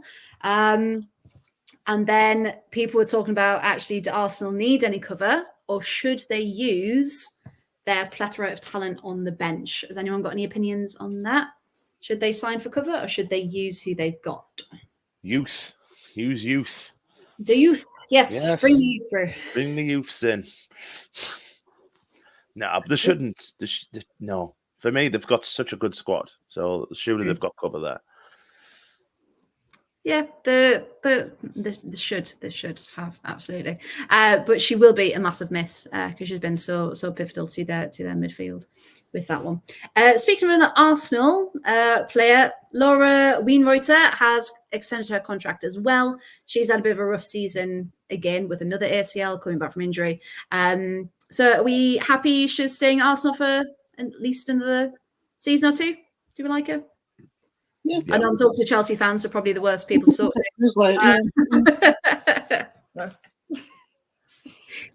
Yeah, she's all right. Yes. Just very quick on the Pavlo. What position what's her best position for Arsenal? Where is she getting? Because obviously I don't watch a huge lot of WSL. Where does she play?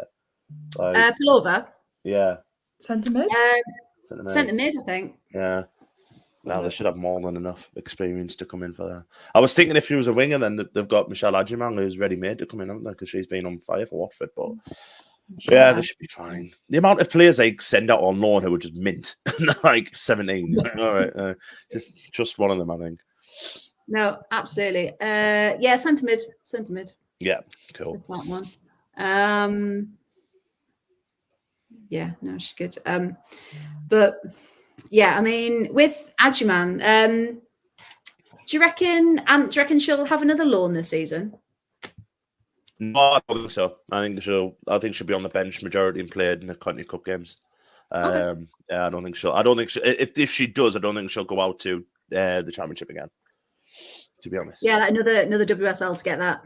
Yeah, maybe. Yeah, just to get her to get that level because she will be there. Probably the next 2 years, I think she'll be starting regularly for Arsenal. So I just can't see her getting. I don't think there's any point loaning her back out of the to the Championship when she.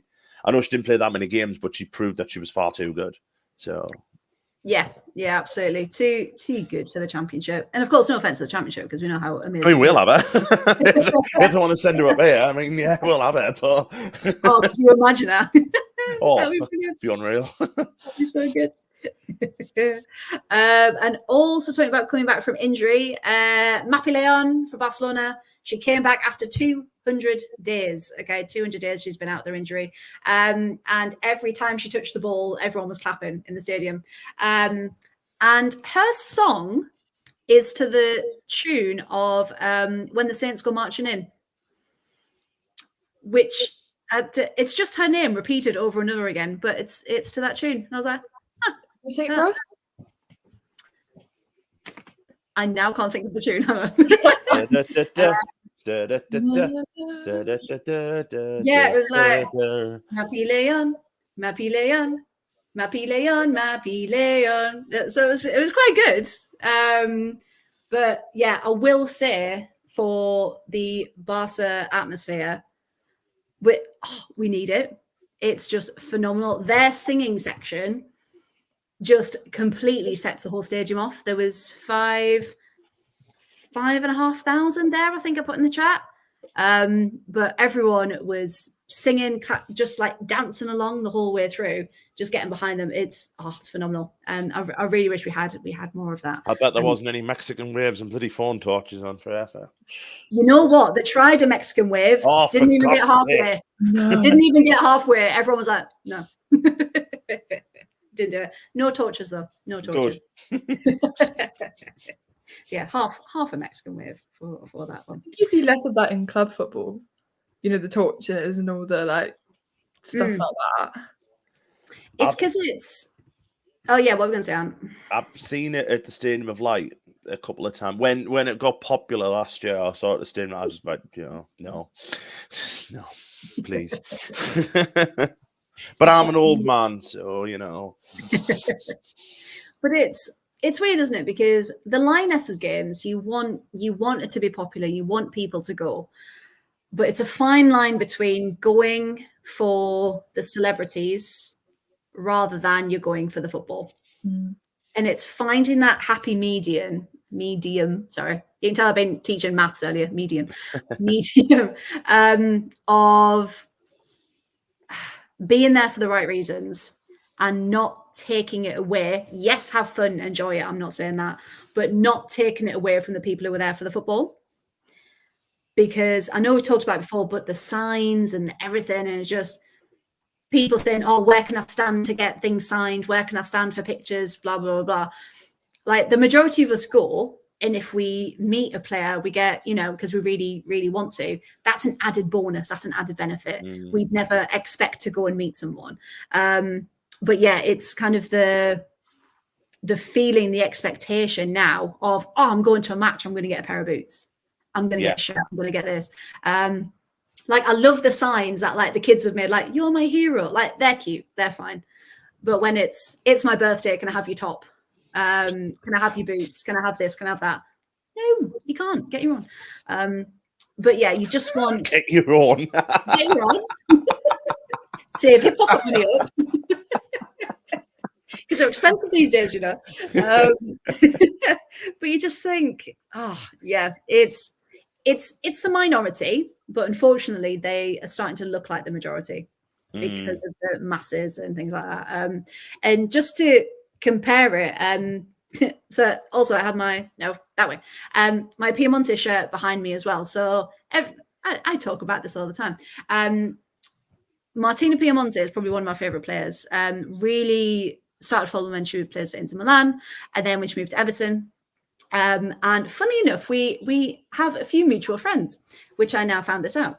And because of that, I was introduced to her in Italy. She's absolutely lovely. And it was just one of those moments where you're like, you really respect someone as an athlete, as a footballer, and it means so much. And she signed my shirt. I keep pointing the wrong bloody way. She signed my shirt, and she was like, "Oh, I'll see you in England sometime," because she couldn't quite believe I'd gone over to go see the match, and had her name on my shirt as well. And it's those interactions that you think, like, I'm following for the right reasons. You're following because you love the game and their talent and things like that. But yeah, as Simon rightly said, sometimes, it's the parents rather than the kids. Yeah. That want the shirts. It's the parents pushing them, going, they're over there, get to the front, blah, blah, blah. And then, you've got the 30-year-olds that are like, I want to meet you too. I've been a fan of you for longer. I'm like that now with the Sunderland, and I'm 38. There's like 6-year-old kids trying to get out the way. Me with me beard. But it's hard, isn't it? Because you don't want to come across as like, oh, I should get to meet them first because I've, you know, followed them longer or anything like that. But it's a different kind of appreciation, I think, once you get to a certain age. And it's that respect of talent and things like that, rather than, oh, I've seen her on TikTok. Yeah. Let me get a picture with you. I think sometimes though as well, the kids are more braver than the adults. You know what I mean? Like you get like, I mean, I've spent all last season wanting to get a photo with Jenna, and it took till the last game. And bearing in mind, I'd already bought a signed top, one of those match worn tops and everything like that. Still didn't have the bravery to ask her, and I literally had to ask her dad to ask her beforehand. I was like, all right. And bearing in mind, it was the last home game was when they'd lost to Charlton, so it was when the whole promotion thing was off. And I literally when I went, I know it's not the right time, but I don't know when I'm going to see her again. And I was like, can you please sign me top? I felt so like embarrassed. I just couldn't bring myself all season to ask her. I don't know why, but you see, like I say, 6-year-old kid going, Jenna. I don't know. Wish I had your bravery. Because you've still got that feeling of like, oh, I don't want to like impose. I don't want to be annoying. I don't want to get in the way. Like, I don't want to be that person. But then you also think, well, if you don't ask, you also don't get. So it's again, it's about that respect, isn't it? Being polite and doing it the right way, rather than that. But yeah, it was interesting because at the Italy game, they didn't announce the attendance actually, which was quite annoying. But there were maybe 3,000-4,000 people there, which if you compare it to a Lionesses game, that's usually 40,000-50,000. So again, those comparisons there. But what they did was you went out the stadium and out the back where the coaches usually are, they then cordoned that off for a bit and then they let the fans through in like small groups. So if you wanted to meet the players and if the players wanted to come out, there was like a properly like security area, and everyone kind of did like a little meet and greet, which was really cute. And there was only 100 people there maybe that stayed behind. Everyone else enjoyed the match and went home and it was fine. That's a really good idea. So it still felt like a lovely little community, and because it's still quite small, the women's football community over there, everyone knew each other as well. So all the groups like, oh, like I haven't seen you in a while. And obviously me speaking very limited Italian, I kind of got the gist of some conversations. But luckily, my friend Camilla, who was on the pod the other week, she was a brilliant interpreter. And yeah, we're putting a vlog together for that actually, so that'll be quite nice to go back through and edit for the memories. But yeah, so it was just really good experiencing football in different cultures, different circumstances. So yeah, absolutely loved that little trip. Okay. Back to what we're actually talking about then. Speaking of attendance records, did we all see the NWSL this weekend? Chicago Red Stars versus Bay FC set a new attendance record in the NWSL. Wrigley Field held 35,038 spectators. And I know a couple of us follow the NWSL.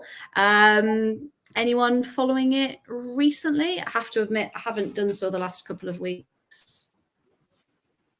No, if Mother Chloe was on, she'd be telling us all about Orlando Pride. And if they were still top of the table. But yeah, it's just the timing of all the matches, isn't it? Because we're always on at like 2-3 o'clock in the morning. So it's hard to... Definitely I'm going to. But not now. Well, as well for NWSL, we've got Arsenal and Chelsea going on a preseason, aren't they? They're going out, and it's Rosie, explain that face. Well, okay. Arsenal went to Australia post-season, very long flight, right after their last match, and immediately went on an international break. And now they're going to America. Yeah, before the season. Yeah, I mean Chelsea. They've done a USA tour before. I'm not like justifying it because it's my club, but it's a pre-season thing. But when you've done post-season Australia and then pre-season America, why? I mean, you've seen like ACL. You have to think maybe that's. Did she go to Australia? I don't actually know. But who did? Sorry, Pullover. I don't know. Because if she did, then you've got to think there's something there. And Maybe. I mean, maybe it's just the unluckiness of the Dutch national team. But I don't know. There's a curse on them or something. It's like, I don't know. Also, why are Chelsea playing Arsenal in America when you can just play them in England? I mean, because no, it's a really good point. Yeah, you've got Chelsea playing Gotham, then you've got Arsenal playing. Actually, I can't remember who they're playing, but they're playing an NWSL team. That's fine, because preseason is kind of the only chance you get to see like the NWSL versus the WSL, and that's quite cool. Like I liked that when they did the tour before. But when you got Washington Spirit, I think Washington Spirit. Yeah, Washington Spirit. Also, sorry, I didn't realize I had so many thoughts about this. But the Chelsea USA tour. Make a cup of tea. You keep going. Sorry. Yeah. The Chelsea USA tour a couple of years ago, it was a competition because I think Lyon were there, and there was like a whole table. Chelsea didn't do very well, but Hayes was like, "Oh, just testing things out." But it was a competition. But now we're just gonna go play Gotham and play Arsenal. Why? Yeah, because you'd understand it if it was like the She Believes Cup. Yeah. Or like the Arnold Clark, or you go in there for a reason. Even when Scotland went over to Spain, did like the Pintar Cup, like because it was in Pintar, whatever. But when it's for a thing, when it's for something, then yeah, absolutely. But yeah, when it's for nothing really, it's for promotion, it's for money. Yeah, and not about player welfare. Yeah. Then you just think, what's the point, really, for that one? But yeah, it's quite annoying. Especially like you said, it's all that travel. It's hopefully players rotate at least. Will it be rolling subs? Will it be, how are they going to set up? Or is it going to be like a proper pre-season matchup where they're expected to play all out? And maybe, hopefully not, but injuries abound, maybe.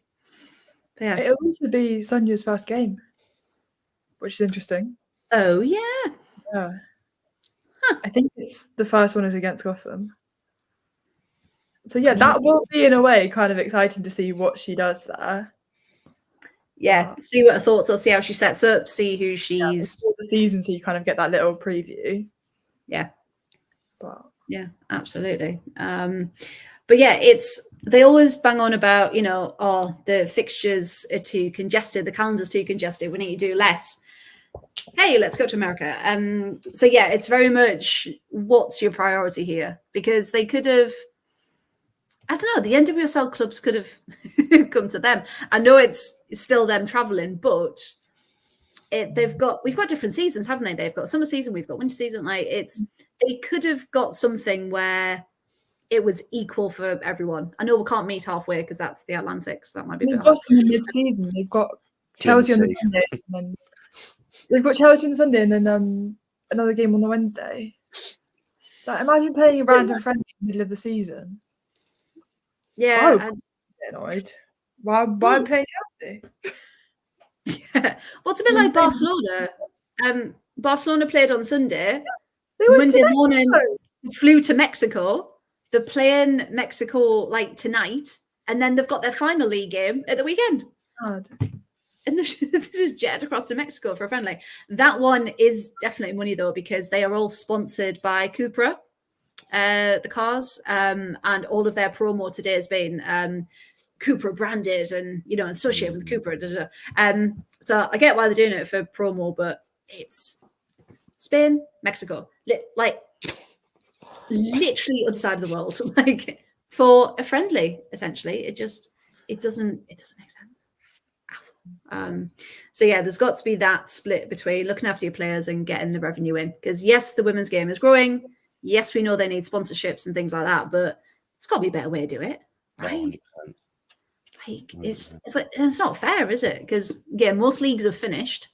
You're trying to be on international break as well. Again, think back to Lucy and Kira. Yes, thankfully they didn't play on Sunday, but they've all gone out to Mexico. Probably going to play tonight. And it just doesn't make sense, does it? It just goes back to what we said before regarding tiredness and everything like that. I mean, what they're gaining from that? As you said, money, yeah, but they probably won't see a penny of it, will they? You know what I mean? They'll still be getting paid their contracts, you know what I mean? But what happens if one of them does? What happens, say, Lucy Bronze pulls her hamstring, she's out for the qualifiers in June? What happens to Kira Walsh herself? 2 big players for England could be potentially injured over a ridiculous car cup. Because it's all sponsored by Cup, isn't it? No, you're absolutely right. Silly. It is. It's very, very silly. Absolutely. And going back to what Simon said earlier, I didn't pick you up on this, Simon, because I thought my rage would subside, but it hasn't.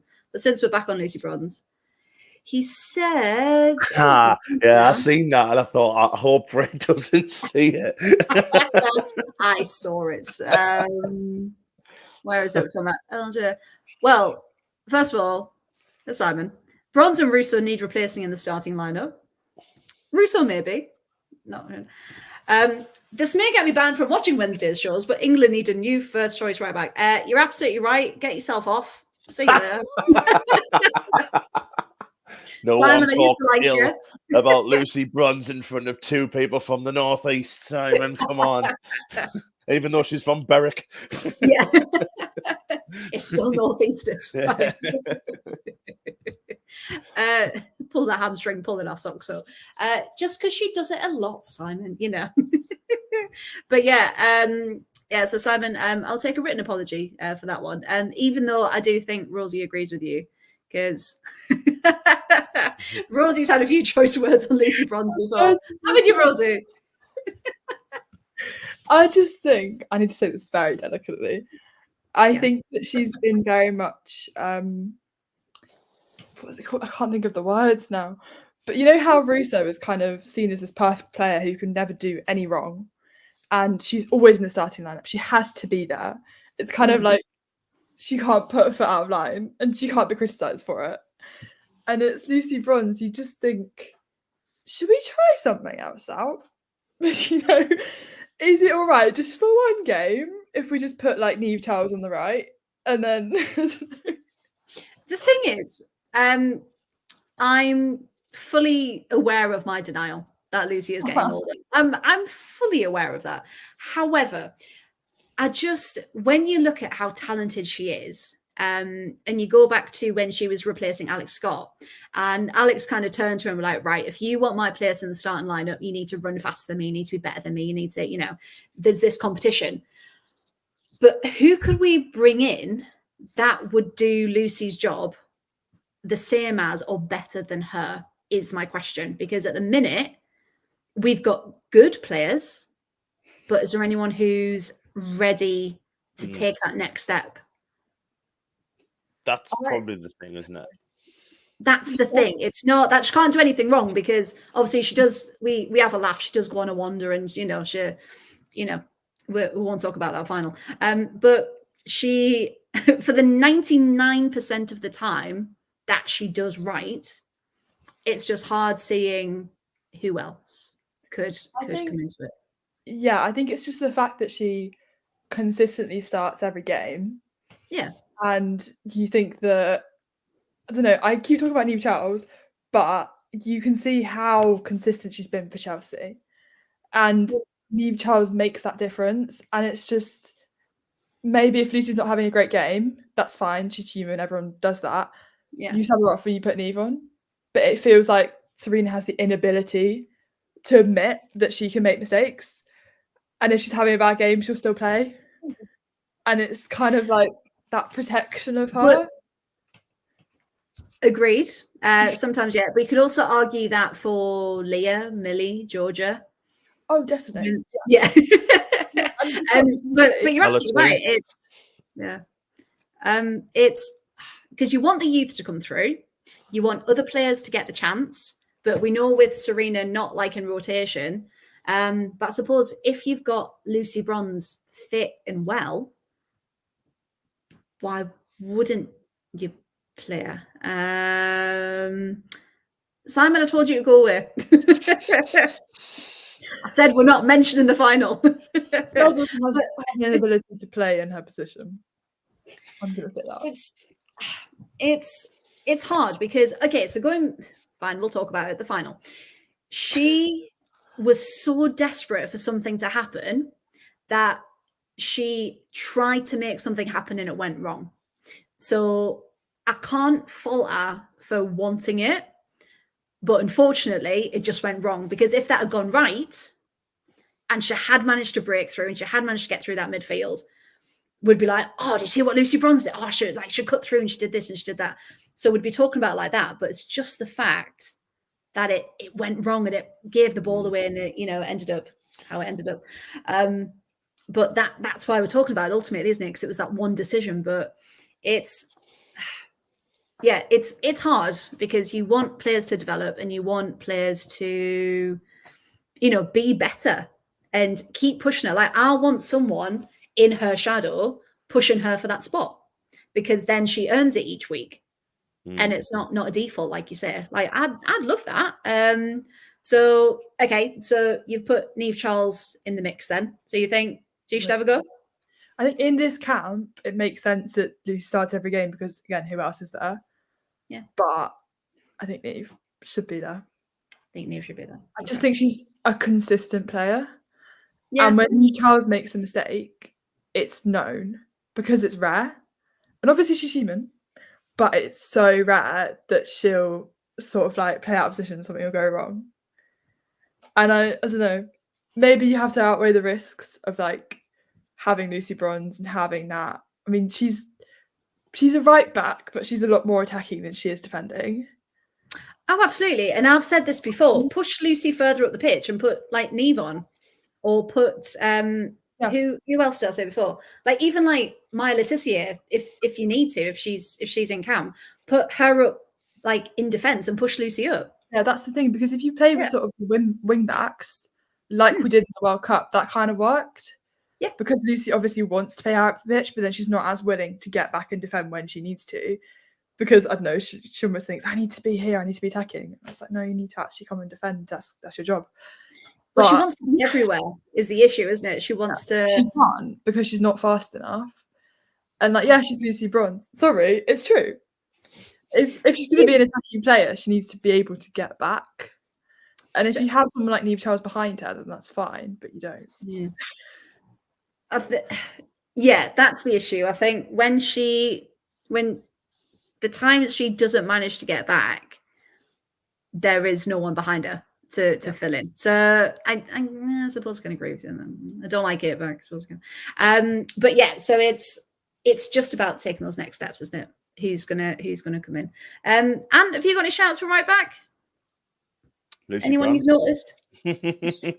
No, I, to be fair, I think Rosie's really, gave a really credible, call for Niamh Charles, and I think eventually Niamh Charles is obviously going to be the one in waiting, isn't she? But the thing is, what you kind of remember with Bronzy as well, it's kind of the same thing with the England men's side in a minute with Harry Maguire, where Harry Maguire hasn't been playing that well for his club, but has always played well for England.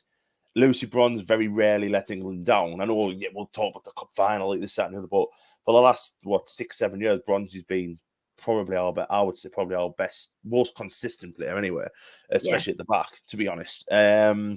So it's a difficult one, because then you kind of, especially now with Niamh Charles being injured, there's not really anyone who can come in unless you're going to change the shape or whatever like that. Play three at the back, play as a wing back, that probably would work. But no, at the moment, I think obviously, I think Niamh Charles is a successor in waiting, and what a successor she's going to be. But at the minute, I think, to be honest, I don't get the whole clamour of having Bronzy out, to be honest, because I think a lot of things have just gone off that cup final, or cost us the World Cup when, but she's really barely put a foot wrong since, has she? You know what I mean?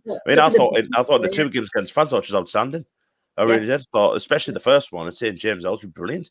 Especially in the first half when we struggled to get things going. Bronzy was doing the majority of play came through Bronzy because she was doing three players' work. So there's probably a lot more positions on that pitch where I'd be a little bit more like kind of willing to change than Bronzy at right back. But hey, but we're biased, aren't we? I'm not even going to like pretend I'm not. Anyway. No, and it's it's really That hard. comment there, if I remember there, she wants it. That's damn right. She wants it more Yes. because it's where she's come from. You know what I mean? Yeah. She's like, you know, that there's obviously being at Sunderland and then what happened with Sunderland, but she's had to work hard for it. And I'm not saying, you know, professional footballers don't work out. Every professional footballer does, but considering where Bronzy's come from, you know, 10, 12 years ago, this was a completely different ball game of what women's football was like. And now the youth coming in now have got it so they've got it, you know, really, really well made now because they've got professional has come from, you know, from when you were 16, 17 upwards now. The clubs have got even academies now that are coming in. Bronzy at that age did not have anything. You know what I mean? She's had to work for everything, and she probably does that because she's not forgotten that. And it's probably very, like, you know, it's a rarity now in the women's game. So fair play to her, but I wouldn't change it yet. I really wouldn't. No, We'll have words with Rosie when we see her on the 27th of July.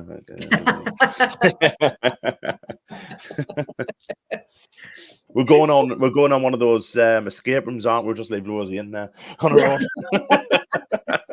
That's what you get. I said what I wanted to say. Yeah, and to be fair though, you did. I mean, I literally, when I was listening to his debate there, I was like, this is much better than Sunak versus Starmer last week.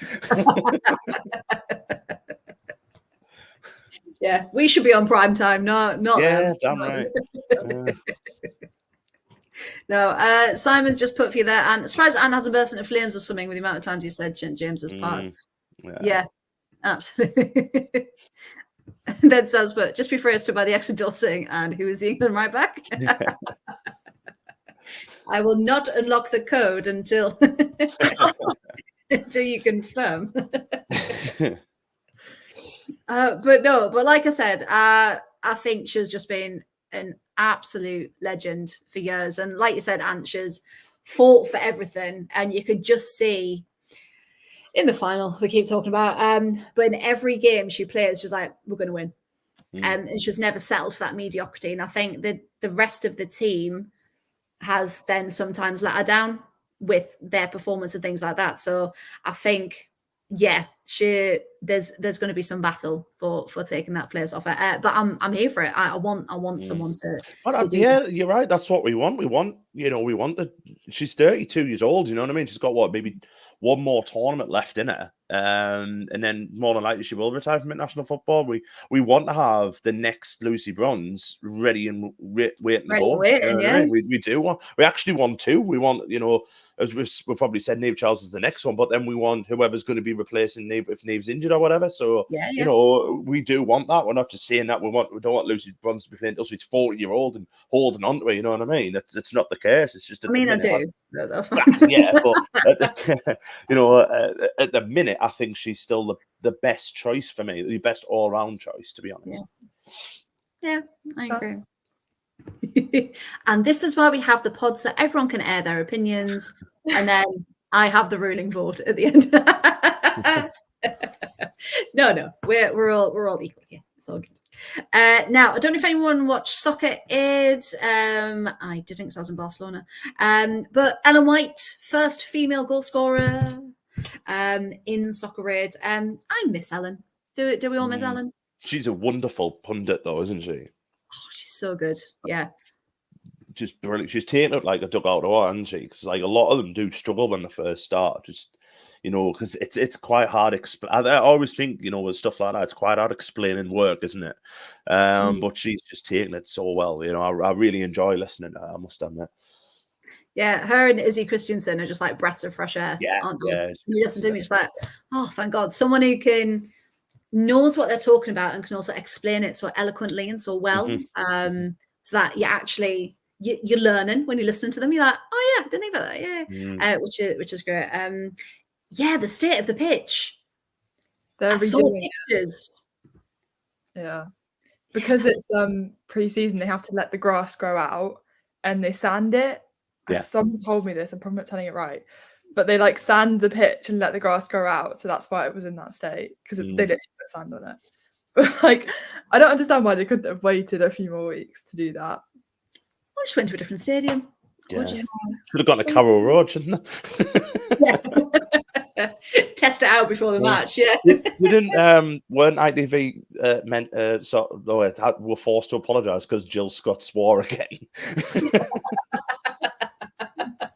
Gone on, Jill. I think they do it on purpose, same as like Mary Earp. So when something happens, they're like, right, camera pan, do it to get the shot, to get the. You know, Jill's going to swear. Of course you do. Like, of course you will. So don't be shocked when suddenly it's just telling you to F off. Like, it's going to happen. But yeah, Ellen White scoring, Jill Scott swearing. Yeah, it was casual England match, wasn't it, for for that one. Now we're coming to the end. Thank you, everyone that's been with us so far, and everyone that's been involved in the chat. You do make it really fun for us. So thank you. So the last thing we're going to talk about actually is something we're going to try and do on the pod every week from now on, and we're going to have a shout out of the week, and this is going to be for. Well, a particular person or a particular group, club, anything that's really impressed us or who we want to say thank you for, and to give them the credit that they need. Because we've had a lot of Sunderland news the past week, haven't we, about players signing new contracts or players leaving.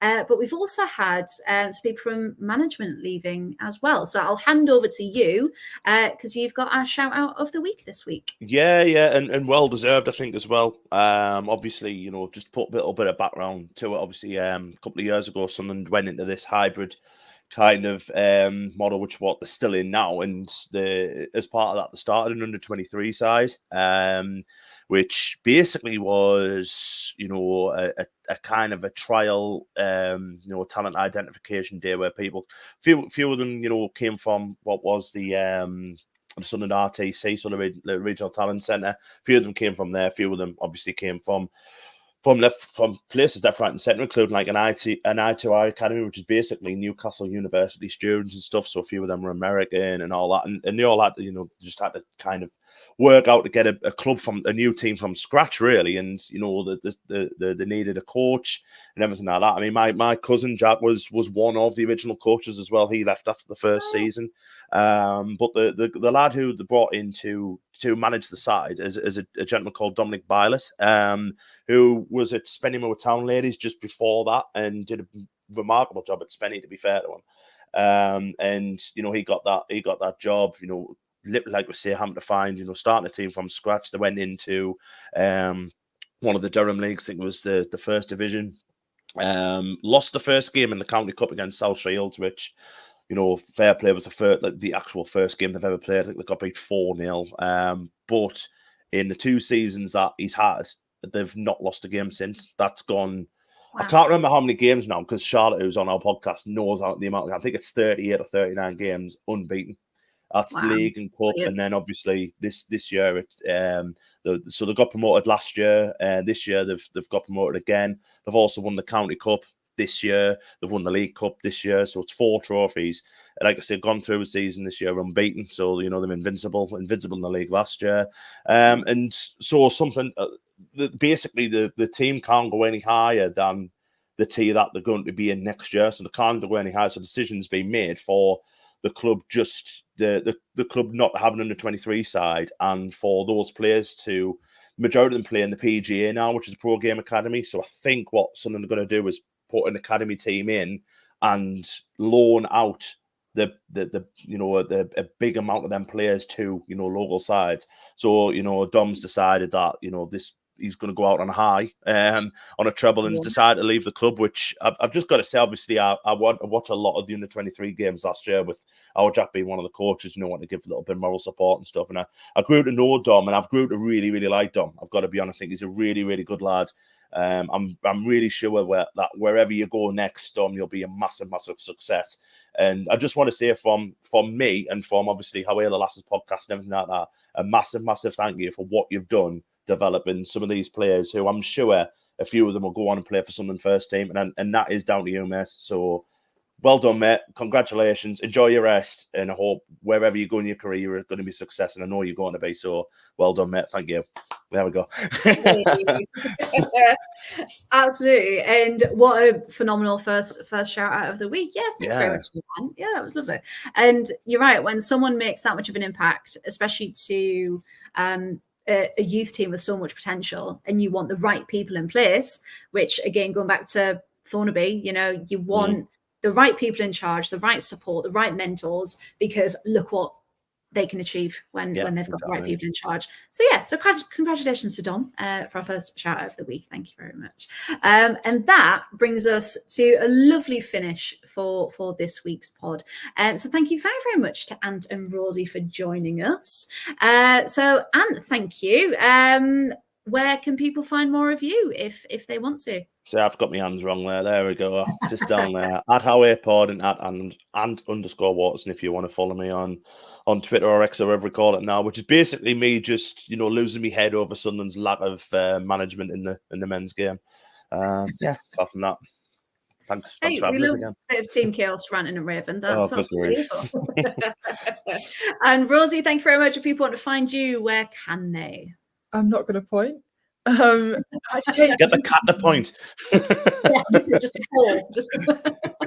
I changed my Twitter username today, so that's actually wrong.